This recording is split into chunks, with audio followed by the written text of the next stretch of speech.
Ok, ese es el teorema que les estaba hablando.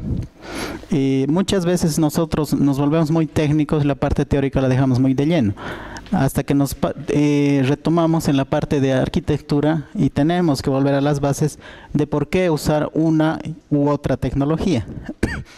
El teorema CAP, y eso se va a dar cuando ustedes, digamos, inicien un proyecto o quieran extender un proyecto y les den la opción de buscar una alternativa de almacenamiento, esto es hablando de bases de datos. ¿Cuáles son los tres pilares que tienen que tomar en cuenta? Uno es la consistencia, que los datos tengan sentido. ¿Quién gana en este contexto? Son las bases de datos relacionales. El otro pilar es la disponibilidad, es decir, el término conocido como el 24/7, que hay mecanismos que te permiten garantizar disponibilidad de la información. Y el último pilar, que es la tolerancia a particiones. ¿Sí? Eso se da más cómo manejas tu información cuando va creciendo en volúmenes demasiado grandes, se las va segmentando, ¿no? Ya en porciones para que vayas accediendo. Obviamente ahí las bases de datos relacionales comienzan a flaquear, ¿no? Entonces ahí nacieron alternativas. Es por eso que en los puntos intermedios están marcados más o menos quiénes son los motores o cuáles son los motores de base de datos que están. En este caso, en consistencia y tolerancia a particiones, MongoDB se ha ganado un lugar respetuoso entre las bases de datos NoSQL documentales, porque ahora está de moda todo lo que es desarrollo del MinStack, ¿no? Que creo que la mayoría acá ya tiene bastante experiencia. Las tecnologías de Angular, de Node.js. Ahora no sé si han escuchado que ya está bajando la demanda de Angular. Ahora React creo que están solicitando más. Entonces, por eso, imagínense que el tema de tecnología es moda a veces y va cambiando. Entonces hay que comenzar a tener en cuenta eso al momento de crear sistemas escalables, ¿no? Que vayan cambiando y adaptándose a futuro. El tema de la disponibilidad y la tolerancia a particiones. El CouchDB, Dynamo y Cassandra. Que Cassandra igual se ha ganado su reputación. No sé si algunos conocen el tema de Cassandra, nació por Facebook. Facebook inició lo que era el tema de Cassandra y ya se ha independizado de forma open source para análisis Big Data, o sea, para grandes volúmenes de datos. Esos son los tres pilares. Vamos a ir viendo grupos de motores NoSQL, porque la lista es bastante extensa. Me he enfocado a los que tengan popularidad y mayor demanda en el mercado. Incluso hay más grupos, pero no los considero muy importantes porque nosotros, o sea, la mayor intención es trabajar en proyectos empresariales, ¿no? Entonces las empresas, ¿qué tipo de motores han estado utilizando? Y me he enfocado en esos motores.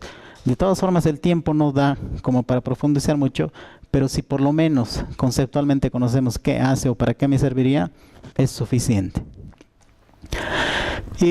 Bueno, repasando lo que busca un NoSQL, quiere una consistencia eventual, tiene una estructura distribuida y la escalabilidad horizontal. Obviamente la tolerancia a fallos y redundancia es una necesidad por defecto, que es lo que busca. ¿Por qué nacieron? Lo que es web hoy en día no era lo mismo hace 10 años, ¿no? Ha avanzado tanto que ya todo prácticamente lo hacemos por web.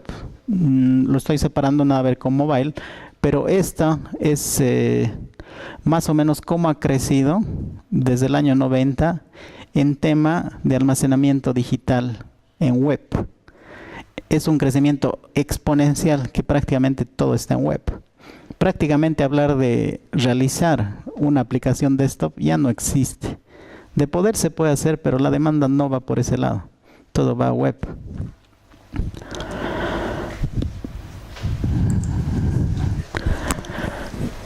En temas de escalabilidad y costo, ¿sí? Aquí, por ejemplo, en sistemas relacionales, ¿dónde va perdiendo? O sea, tiene esquema, tiene consistencia, tiene lo que les habló Richard, replicación y demás. Pero de todas formas, mientras más crece, necesito más cosas con mi Relational Database y se vuelve más caro, demasiado caro. Un ejemplo real les doy. En mi empresa, por ejemplo, manejamos clusters que tienen redundancia de las bases de datos.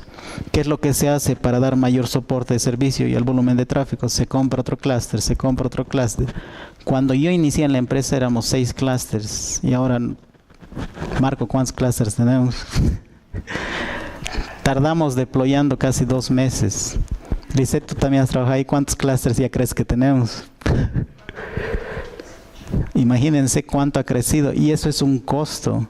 No es que cada clúster cueste $1000. Imagínense cuánto cuesta un clúster. Clúster es, para resumir, toda una infraestructura de replicación y bases de datos, que por lo menos son unos 8 a 12 nodos entre servidores de aplicación, servidores de base de datos, web servers, etcétera, etcétera.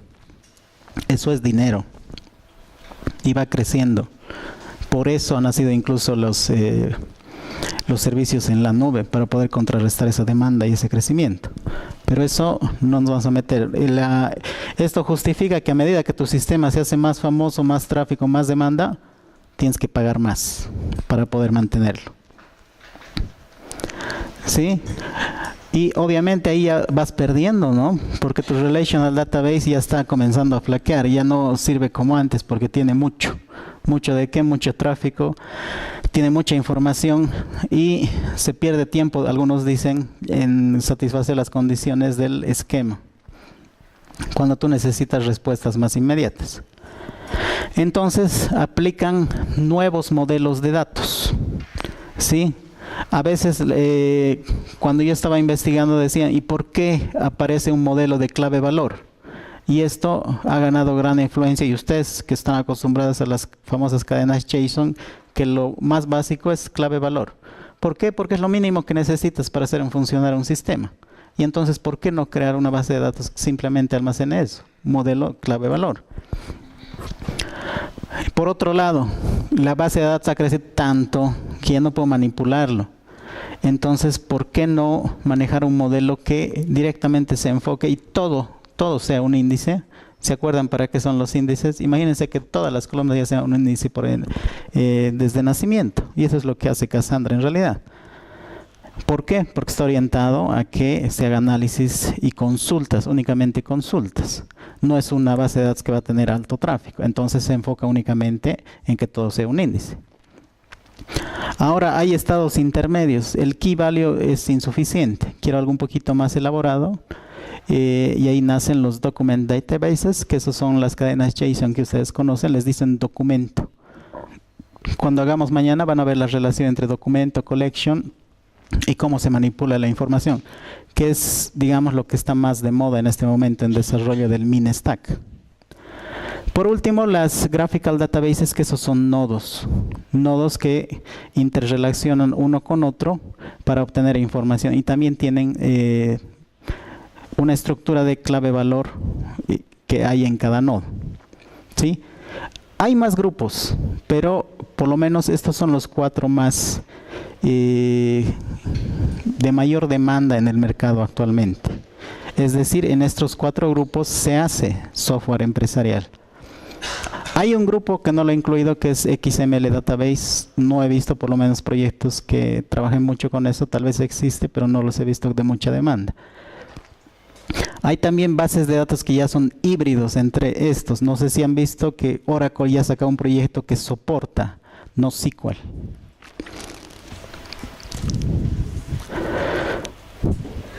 Aquí está un ejemplo de las bases de datos documentales, que es la moda en este momento en la web. Uno de los más famosos es el MongoDB, que lo vamos a hacer mañana. Ahí está la clasificación. Esto es lo primero que tomen en cuenta. Por lo menos quisiera que les quede la idea de cuál va mejor de acuerdo a sus necesidades. El primero es de clave valor, key value. Más simple no podía ser. Eso lo usan prácticamente todo el templo con sus famosas cadenas JSON. Ahora, algo más elaborado le llaman documento, que también tiene key value, pero dentro de un key puede haber otra combinación de key value y otra combinación de key value y un arreglo. Entonces, y es algo más elaborado. Entonces le llama documento. Este es el almacén de grafos, los nodos que les decía. Nodos que internamente tienen clave valor. Y la familia de columnas, que esto ya es, cada columna de hecho ya es un índice, entonces de entrada la información ya está indexada y cada una de sus columnas, por eso son familias de columnas. Esto, si se dan cuenta, está orientado a que sea enteramente de lectura la mayor parte del tiempo para análisis de información. Esto es ideal cuando vamos a hacer análisis de información. Obviamente está orientado a distintos usos dentro de su aplicación. El almacén es clave valor, que es el, digamos, el más elemental que han podido elaborar por el tema de rendimiento. Necesitan algo súper sencillo. Que esto es verdad en términos de programación, lo puedo almacenar en estructuras. En C# hay los collections, no sé, en Java algo equivalente debe tener. En JavaScript también algo equivalente, pero necesita algo que pueda manipular ese tipo de información. Entonces su propio motor NoSQL para almacenar claves y valores. ¿Cuáles son los top en clave de valor? Hay React, Redis, DynamoDB, que se está volviendo famoso porque es un web service en tema de costo-beneficio. Si bien es una solución que si la usas bastante pagas más, pero si no la usas mucho pagas menos. Pagas a medida que usas, es la lógica de trabajo de AWS. El Oracle NoSQL que les estaba hablando, Oracle también su propia versión de NoSQL está comenzando a elaborar porque simplemente el mercado está cambiando. El Voldemort, AeroSpike, Berkeley, Memcache tiene su propia reputación, pero es solo enteramente en memoria. Y bueno, otras más, las desconozco de las otras, pero la que vamos a ver el día de hoy es Redis, para poder interactuar por lo menos con una base de datos clave valor. Ahí están entre los top 10. Casualmente hemos elegido el que está más arriba. Me hubiera gustado trabajar con DynamoDB, pero hay la complejidad de que es un web service. Y ustedes tendrían que tener cuenta AWS para poder acceder, entonces medio que no funciona. El tema de Redis, espero que hayan podido instalar para poder hacer la práctica del día de hoy. El almacén de documentos. Estos ya son colecciones que tienen clave valor y el valor puede ser otra clave valor. Está como se podría decir anidado y tiene semi-estructurada la información. A diferencia del otro, te puede soportar arreglos y otros objetos u otros documentos anidados. Redis sí tiene estructuras de almacenamiento, pero no son tan complejas como los que hay en un document store. ¿Cuáles son los top? El MongoDB, CouchDB, Couchbase, Raven y MarkLogic. Hay más, pero estos son los más de mayor demanda. Nos vamos a agarrar MongoDB, que en realidad me gustó bastante porque está bien estructurado y en tema de educación y capacitación tiene su propia Mongo University para poder aprender. Y no es difícil. Hay que entender bastante la lógica de trabajo de MongoDB. El tema de familia de columnas es más orientado a los índices en cada una de las tablas, porque se espera que se van a leer grandes volúmenes. ¿Cuáles son los top? Cassandra, HBase, Amazon SimpleDB, el Cúmulo, Hypertable y el Azure Tables de Microsoft. Me hubiera gustado utilizar este Azure porque está casado con SQL Server, pero otra vez el tema de las cuentas y eso ya no es gratis. Cassandra está entre los top de las bases de datos columnares y es el que vamos a conocer muy poco, por lo menos su arquitectura. Y las almacenes de grafos que también tienen claves valor en sus nodos, que son generalmente para interacción entre uno y otra entidad. Las entidades son los nodos en realidad. Uno de los top es el Neo4j, que está con una reputación bien ganada. Si se dan cuenta, su score es muchísimo más alto que el segundo. Los más utilizados. Este es el grupo.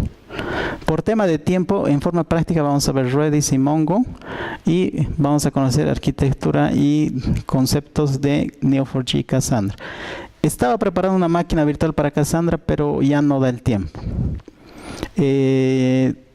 lo estaba pensando de poder invitarles un día sábado, pero ya sé que están con tema del trabajo final, así es que para una próxima oportunidad. Esto quería mostrarlos, no sé si conocen ustedes. Esto es el Gartner, el diagrama de Gartner en tema de bases de datos. Ya se están mezclando, se están haciendo un overlapping, se podría decir, entre bases de datos relacionales y no relacionales. Porque incluso hay empresas que se están arriesgando a utilizar una NoSQL para cosas que usualmente lo hacían con una base de datos relacional y les está funcionando. Siguen posicionándose como líderes. Aquí está Oracle Database, Relational Database, Teradata, que no sé si alguno lo conoce. Esta vende soluciones no solo de software, sino hardware, todo en uno. Es una de las más costosas. Está Microsoft, bastante bien posicionado. Esto es SQL Server. IBM, esto es DB2. Y miren quién ya está en la cola. El conjunto de bases de datos de la AWS de Amazon Web Services. Muy por debajo ya está SAP, está bajando. Y hay un miembro que está subiendo disimuladamente acá, que es el MongoDB, que ya se está ganando su reputación y se está empujando, perfilando a ser uno de los líderes. Y esto es un NoSQL. O sea, me imagino que esto va a dar que hablar para más adelante. La tecnología de acuerdo a la demanda y cambia todo el tiempo. Sí, esto es del año pasado, no es mucho tampoco. ¿Comentarios hasta acá? MySQL ya forma parte de la suite de lo que es Oracle. Si se dan cuenta ya...